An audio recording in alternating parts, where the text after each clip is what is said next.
Hello friends, welcome to BFSC Fisheries online class.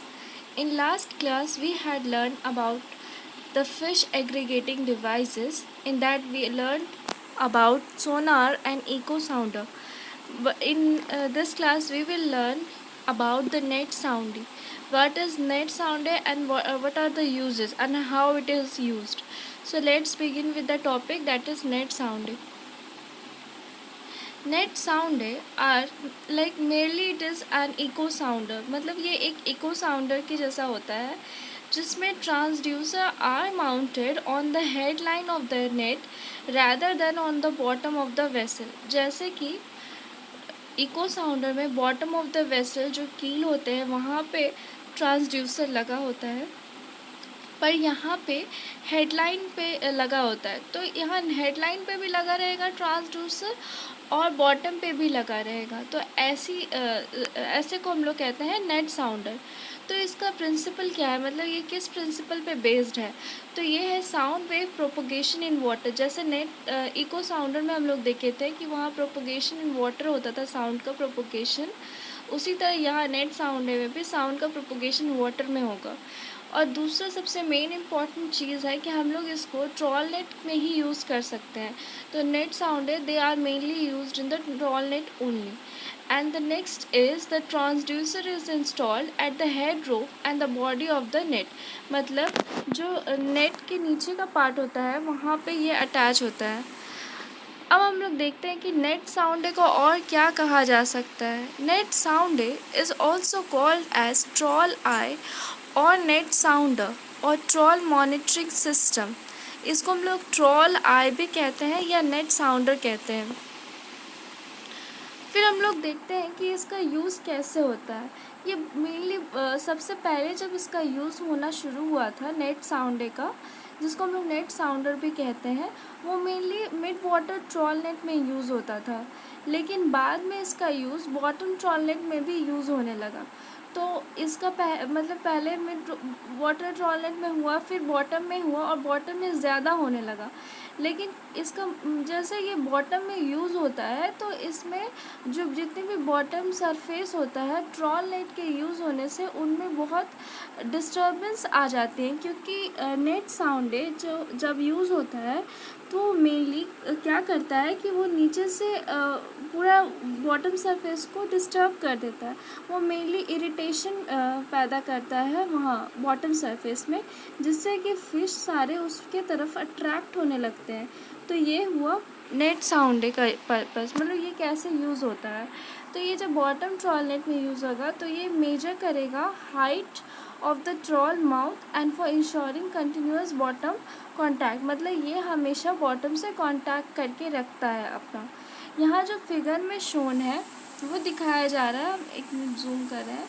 हाँ, ये दिखा रहा है कि कैसे इको साउंडर वर्टिकली यूज़ होता है, लेकिन सोनार जो यूज़ होता है वो हॉरिजॉन्टली यूज़ होता है। ये सारे ट्रॉल नेट के ऑपरेशन को दिखाए हुए हैं, जिसमें एक बोर्ड से कनेक्टेड है ट्रॉल नेट, उसका बताया गया है कि कैसे इको साउंडर यूज़ हो रहा है और कैसे सोनार यूज़ हो रहा है। फिर हम लोग देखते हैं कि डिमर्सल ट्रॉल नेट क्या होता है। यहाँ पे जैसे कि फिगर में शोन है, यहाँ एक बोर्ड से डिमर्सल ट्रॉल नेट अटैच होता है। लेकिन अगर हम लोग बात करें उसकी नेट साउंड के, तो ये भी यहाँ पे अटैच होगा बोर्ड से, लेकिन यहाँ एक ट्रांसड्यूसर यहाँ लगा होता है और दूसरा ट्रांसड्यूसर हेड रोप में लगा होता है, मतलब जो इसका हेड वाला पार्ट होता है उसमें लगा होता है ट्रांसड्यूसर। तो यहाँ से यहाँ सिग्नल का ट्रांसफ़र होता है, जिससे जो भी फ़िश इसके आसपास होती है उसको वो डिटेक्ट कर लेता है, और साथ में ये सरफेस जो बॉटम सरफेस होता है उसको भी ये डिटेक्ट करता है कि कैसा बॉटम का सरफेस है, डिस्टर्बेंस है या फिर क्या है, वो रफ़ सरफेस या सॉफ्ट सरफेस, सॉफ्ट बॉटम। फिर हम लोग बात करते हैं टाइप ऑफ नेट साउंडिंग के। हम एक बताए थे कि ट्रांसड्यूसर एक लगा रहता है जो ऊपर का पार्ट होता है, जो टॉप पार्ट होता है वहाँ पे, और एक ट्रांसड्यूसर बॉटम पार्ट में लगा होता है। तो ये दोनों ट्रांसड्यूसर कनेक्टेड होता है या फिर कनेक्टेड नहीं भी होता है। तो कनेक्शन के बेसिस पे, मतलब ये केबल के सहारे कनेक्ट होता है, तो कनेक्शन के बेसिस पे ट्रांसड्यूसर को हम लोग डिवाइड करते हैं।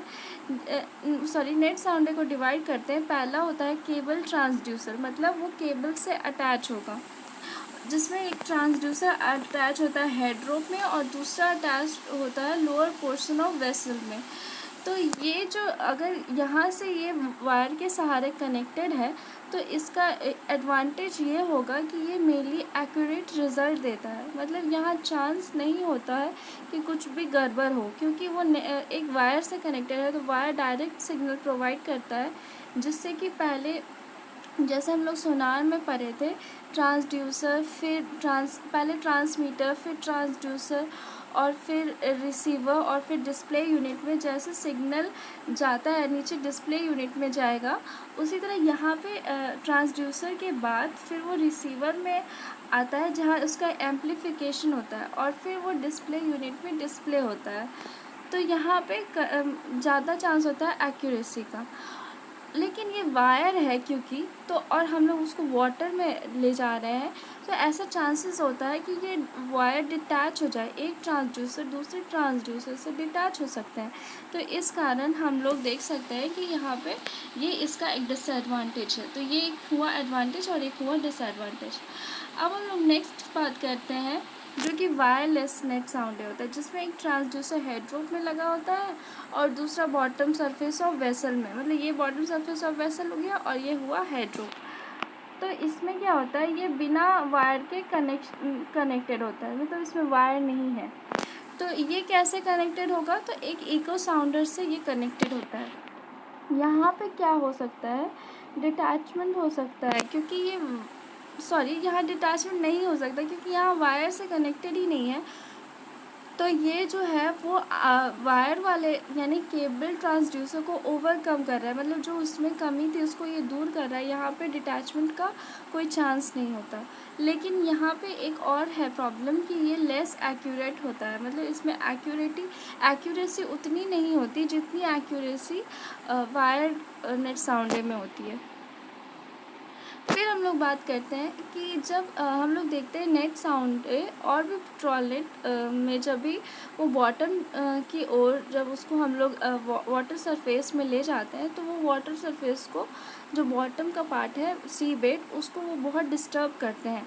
तो इस कारण वहाँ की जो मछलियाँ होती हैं वो बहुत डिस्टर्ब होती है। साथ में वैसी मछलियाँ भी पकड़ी जाती हैं जो कि उनका हम लोग को यूज़ नहीं है, मतलब वो अभी या तो ओवर फिशिंग है या फिर मतलब उसमें ऐसा देखा जा रहा है कि अभी उनको कैच नहीं करना चाहिए, वो बाय कैच हो सकते हैं। तो ऐसे केस में क्या हो रहा है कि उसको ओवरकम करने के लिए बहुत सारे टारगेट स्पीसीज़ ऐसे डेवलप किए गए हैं जो कि सिर्फ टारगेट स्पीसीज़ को ही कैच करें।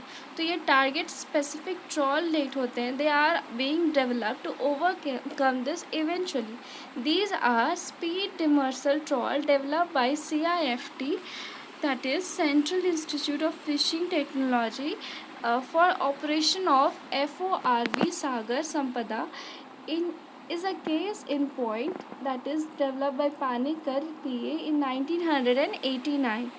The attachment of false ground line 30 centimeter below the actual ground rope in order to keep the gear just above the seabed in a research development to safeguard the ecosystem.